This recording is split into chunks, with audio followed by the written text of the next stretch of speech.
1, 2, 3, 4, 5, 6. It was an exciting time for us when we were approached by Reunion Records because we thought in a way that maybe our careers were ending before they got started because we were part of this small independent label in Atlanta and things weren't going very well with that label.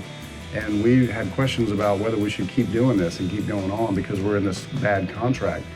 And fortunately, Reunion Records, which is our same label now, it's called Provident, approached us about buying out our contract. And we were really excited about that. It was a shot in the arm for us. We loved that label, Reunion. We were big fans of a lot of artists that they had, like Rich Mullins and Michael W. Smith and Wes King.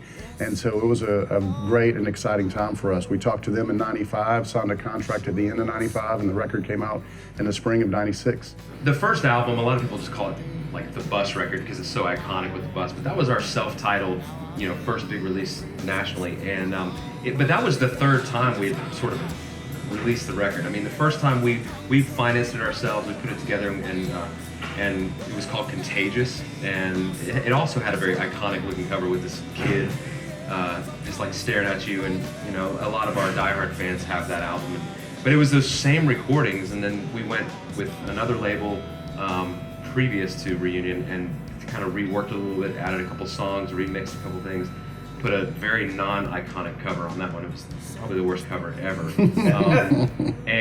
But it was the same songs. And then when Reunion approached us, we were kind of like, oh, finally we get to record these songs properly, like in a real studio. And they were like, no, they're good enough like they are. Those recordings are just really us for the first time in a studio, kind of going, we don't really know how to do this, but hit record and we'll just play.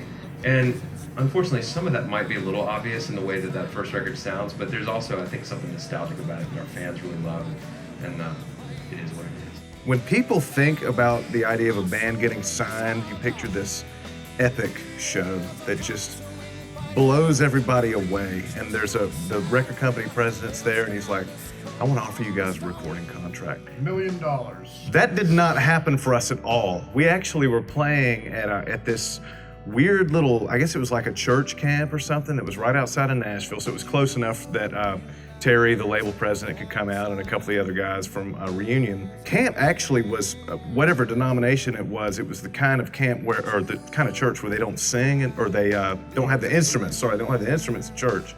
So a lot of the youth groups were there like under protest. So when we went up on stage, about half of the audience got up and left to protest this evil band with instruments that were going on stage.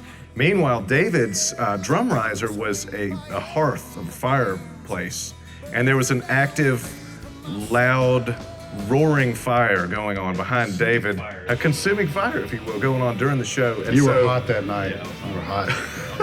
But it was not a great show by any stretch, and so I thought, well, I guess that's kind of it. We had our shot.